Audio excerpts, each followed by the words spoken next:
दर्शकों नमस्कार, मैं हूं रवि भूषण पाठक और आप देख रहे हैं अद्यतन कालक्रम न्यूज। आज कुछ आध्यात्मिक जन समस्याओं को सुलझाने के लिए हमारे स्टूडियो में उपस्थित हैं आचार्य पंडित नवीन जी महाराज।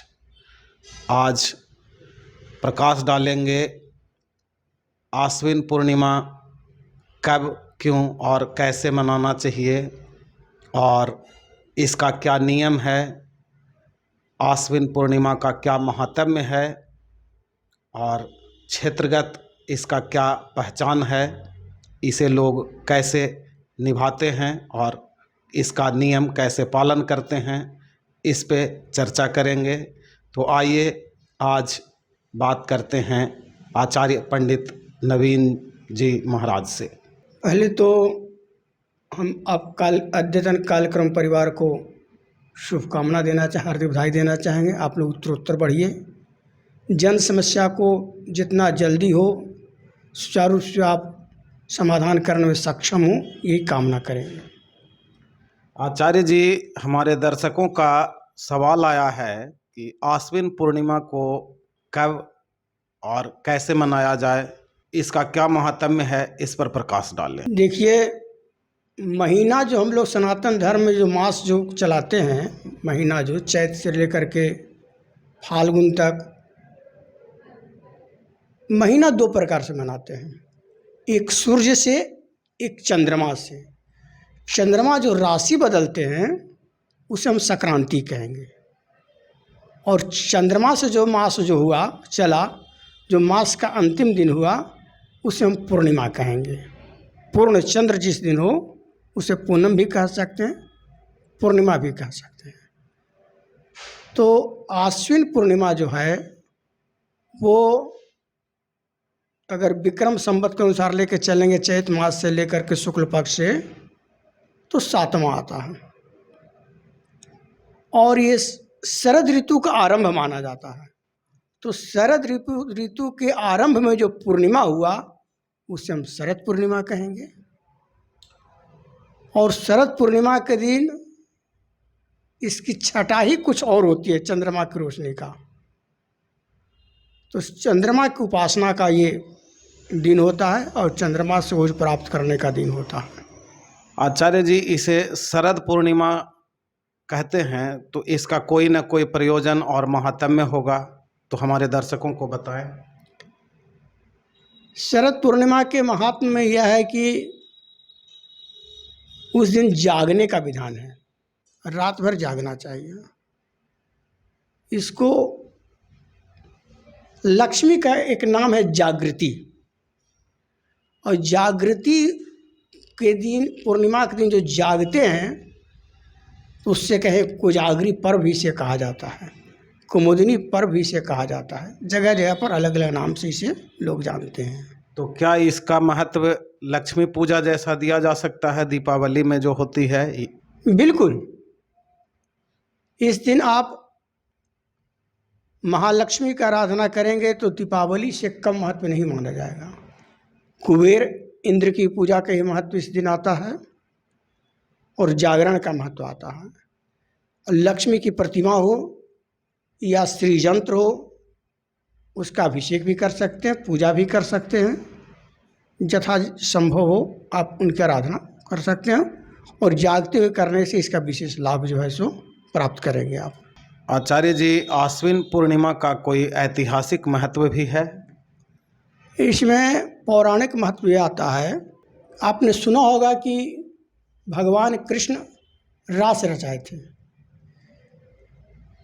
जितने गोपियाँ उतने कृष्ण, 2 गोपियाँ पर एक कृष्ण, और जितने गोपियाँ उतने एक कृष्ण। तो उसी शरद पूर्णिमा की रात्रि में ही भगवान श्री कृष्ण रास रचा करके इसका मान बढ़ाया और कामदेव को पराजित किया। ये जो लोग कहते हैं कि भगवान श्री कृष्ण योगेश्वर नहीं है, उन्होंने गोपियों के साथ रास रचाया, ऐसी बात नहीं है। उन्होंने आज का नृत्य नहीं किया, उन्होंने द्वापर का नृत्य किया। उतने गोपियां के बीच में वो ब्रह्मचर्य बने रहे, ये उन्होंने रास रचा करके सिद्ध किया। और वही कामदेव प्रद्युम्न के रूप में भगवान कृष्ण के पुत्र के रूप में आए। इसके बीच की कथा यह आती है, जो विषयांतर थोड़ा हो जाता है। भगवान शंकर अपने समाधि में थे, उनको जगाने की आवश्यकता थी, चूँकि वृत्रासुर को वध करना था, जगते उनका पुत्री वध कर सकता है। तो उसमें कामदेव को किया गया, कामदेव कि भगवान शंकर को काम जगा दें, समाधि भस्म हो, समाधि से टूट जाए। समाधि तो टूटा, लेकिन शंकर के तीसरे नेत्र के कोप के कारण कामदेव भस्म हो गए। कामदेव जब भस्म हो गए तो रति विलाप करने लगी। तो भगवान शंकर ने वरदान दिया कि ठीक, अभी तो भस्म हो गए, लेकिन यही पति कृष्ण के रूप में, कृष्ण के पुत्र के रूप में प्रद्युम्न के नाम से जाने जाएंगे। तो कामदेव कृष्ण के पुत्र के रूप में, प्रद्युम्न के रूप में आए थे। और इसी शरद पूर्णिमा की रात्रि में ही भगवान श्री कृष्ण कामदेव को पराजित किया था। पूर्णिमा तो अधिक है, पूर्णिमा तो 12 पूर्णिमा है 12 महीना में, लेकिन इसके महत्व को, शरद पूर्णिमा के महत्व को बढ़ाया और शरद पूर्णिमा को इन्होंने चुनाव किया कि इस दिन कामदेव को पराजित करना है, रास रचाना है, इसलिए इसका महत्व आता है। शरद पूर्णिमा के दिन हमारे दर्शकगण क्या ऐसा करें जिससे उन्हें विशेष लाभ मिले? शरद पूर्णिमा के दिन इधर तो प्रचलित आता है कि लोग सफ़ेद फल या सफ़ेद मिष्ठान वगैरह हो, या खाजा दूध हो, खीर हो, ये चंद्रमा की रोशनी में रखा जाता है।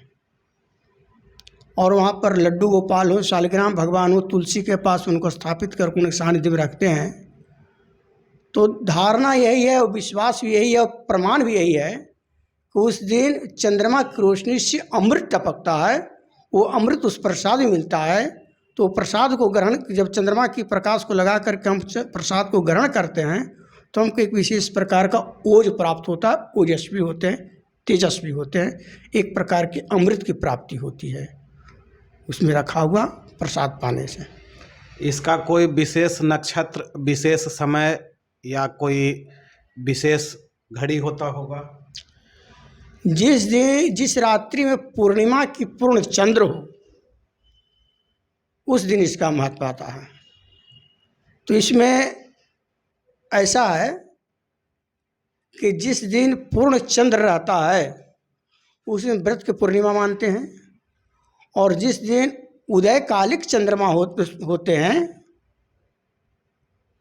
पूर्णिमा सूर्य उदयकालिक होते हैं, तो उस दिन स्नान दान की पूर्णिमा कहते हैं। चूँकि स्नान और दान भी सुबह में किया जाता है, तो ये सुबह में पूर्णिमा रहने से स्नान दान की पूर्णिमा। और पूर्णिमा की चांद्र जिस रात्रि में हो उस दिन पूर्ण चंद्र कहेंगे। तो शरद पूर्णिमा जो अमृत टपकने वाली जो बात है, जिस दिन पूर्ण चंद्र होंगे उसी दिन इसका महत्व जाता है, जो 16 अक्टूबर बुधवार को पड़ रहा है। और 17 अक्टूबर बुधवार को स्नान दान की पूर्णिमा है। उस दिन से कार्तिक नियम आरंभ हो जाएगा। और जो लोग कार्तिक व्रत को करने वाले हैं या कार्तिक महीने का व्रत करते हैं, उनके लिए इस पूर्णिमा के दिन करने योग्य क्या क्या कार्य हो सकता है? इस बार तो जो कार्तिक नियम का आरंभ जो हो रहा है, जिस दिन स्नान दान की पूर्णिमा है 17 अक्टूबर को, उस दिन से नियम पालन होगा। और विष्णु उपासना जिस प्रकार से कर सकें, और ब्रह्म मुहूर्त में स्नान, अर्थात कहने का तात्पर्य जो है ब्रह्म मुहूर्त के पहले स्नान करना चाहिए। तो ब्रह्म मुहूर्त का प्रमाण ही आता है, लोग उसके घड़ी के टाइम से जोड़ लेते हैं, लेकिन ऐसी बात नहीं है। ब्रह्म मुहूर्त तो है जिसमें सूर्य निकलते हैं उससे 1 घंटा पहले पौ फटता है, और उससे 1 घंटा पहले ब्रह्म मुहूर्त माना जाता है।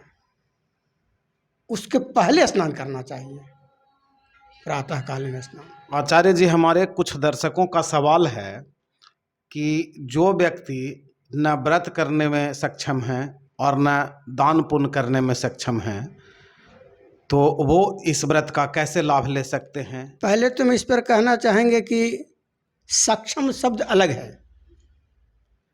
उसके पीछे रुझान उनका नहीं है और सनातन विश्वास कर रहे हों, तो जो कर्मकांड से अलग हट करके है, चंद्रमा की रोशनी देखते हुए सुई में धागा पिरो देंगे और उसमें सफल हो जाते हैं, तो उससे नेत्र की ज्योति बढ़ती है। ये वैज्ञानिक है। उस दिन चंद्रमा की रोशनी को इतना पावर रहता है कि उस दिन जो भी धागा को पिरो लेंगे सुई में, उनका नेत्र का ज्योति कभी कमज़ोर नहीं होगा। ये कर्मकांड से अलग होकर के है। और इस व्रत को कैसे करें बिना व्रत का नियम पालन किए हुए?